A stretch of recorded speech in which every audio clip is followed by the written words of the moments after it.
Hello everyone. So my streak of bad luck continues after my crash on my trek a few months ago. I broke my saddle a few weeks back on my BMC. I was going over a patch of rough road and nothing out of the ordinary, nothing that I thought much about at the time. But when I did, I heard a crack and I knew by the sound of it that it was carbon fiber, and my bike being made pretty much entirely of carbon, I was pretty concerned. And so when I got home, I checked everything. I checked the wheels, I checked the frame, I checked the fork, the handlebar, the seat post, and I couldn't find or see anything that was wrong. Everything looked just fine. It's only when I got to the seat that I noticed a crack on the side. And when I took it apart, I could clearly see looking underneath that it had crack all the way through. Now this is a Selle Italia SP01 Tekno Superflow.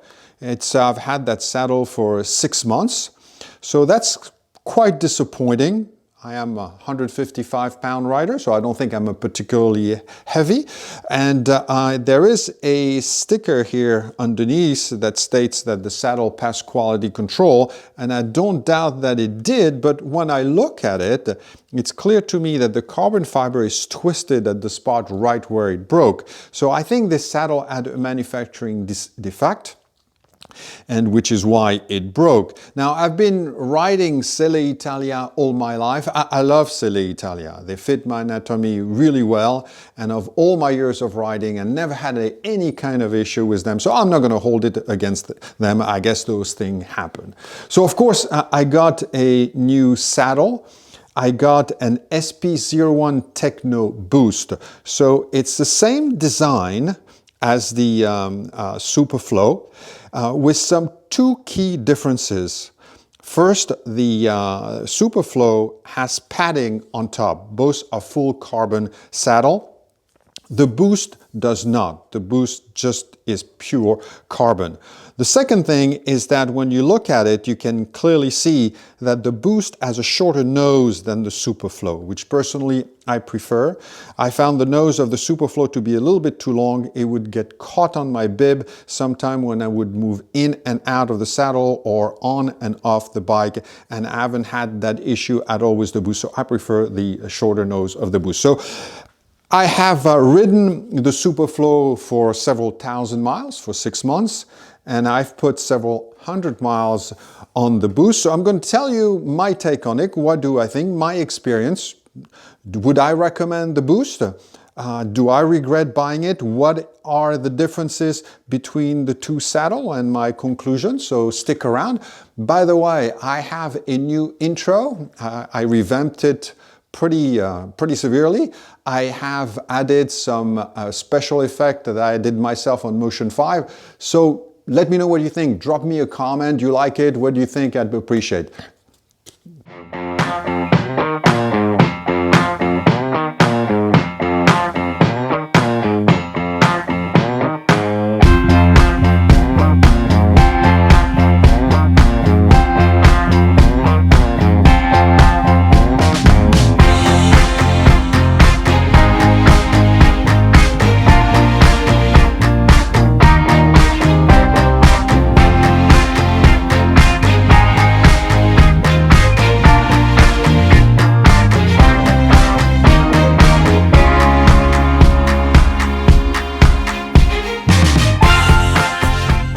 The first thing that I noticed when I unpacked the Boost is when I held it in my hand for the first time, how incredibly light it is. It weighs absolutely nothing, to the point where I couldn't help myself but wonder, is this thing safe to ride? Now, of course it is. I haven't had any issue at all. The second thing that I noticed is how incredibly well made this saddle is.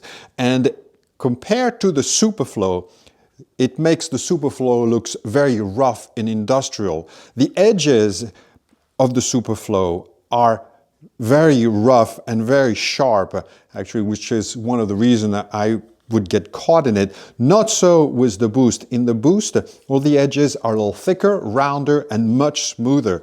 And when you look at where the rail meets the saddle, again, on the Superflow, on the Superflow, it looks very rough and it looks industrial.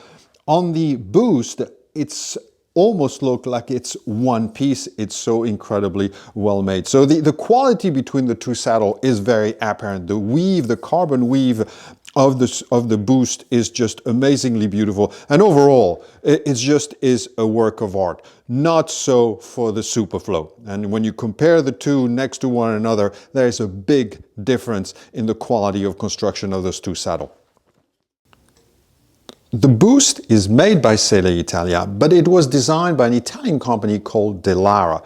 Now, Dallara, you probably never heard about it, but it's actually a very famous company in the race car world. They specialize in manufacturing carbon components for Formula One race car. So it's clear that when Selle Italia went about making this saddle, they wanted to create a concept saddle to push the envelope when it comes to a saddle technology. And this saddle was made from the get-go with the racer in mind, and it shows. It didn't take me very long when I started riding on this saddle to notice that it's at its best when you hammer in the big ring, when you push hard on the pedals, when you ride in the drops, when you attack the hill. That's really when it shines. Just its design, everything feels just right when you do that. When you're a little tired, or if you like to relax, or if you, as soon as you become light on the pedal, then the saddle all of a sudden doesn't feel as good. You can still ride that way, but clearly was not made. It has a very pronounced dip in the middle.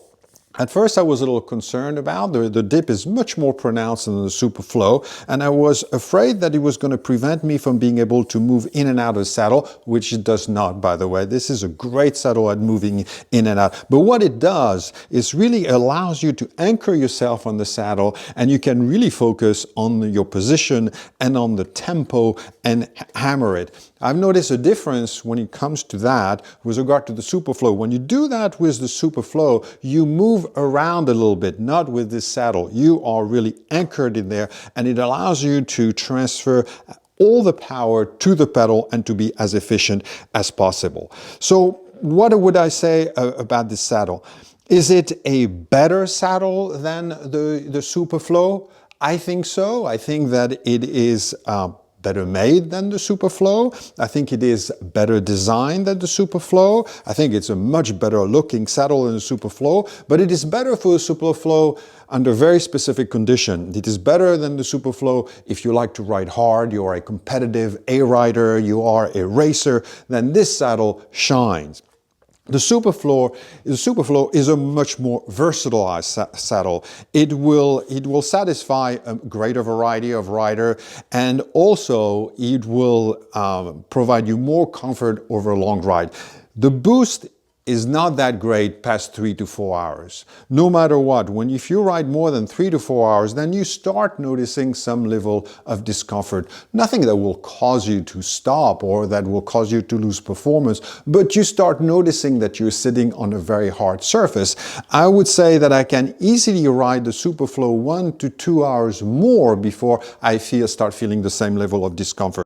The Superflow is more versatile in that you can ride it longer, and a greater variety of rider can ride it. But if you are a racer, if you are a hardcore rider, again, if you like to really ride hard and you don't do a lot of rides that are more than 3 to 4 hours, this saddle is incredible. It is amazingly comfortable.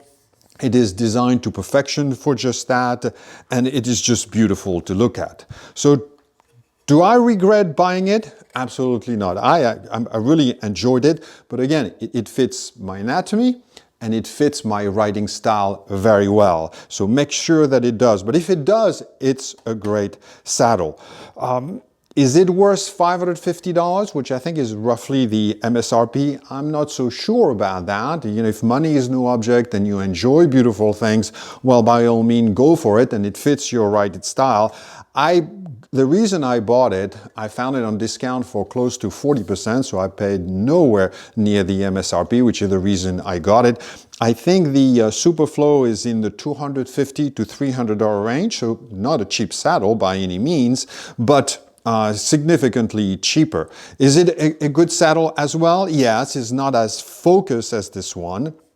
And it's not, again, as well made as this one. It's not as light as this one, but the difference in weight is insignificant, I believe, between the two anyway. So there you have it. That's my take on the Boost and the Superflow. So if you're in the market for one of those saddles, I hope that will help you. Thank you for watching. Bye.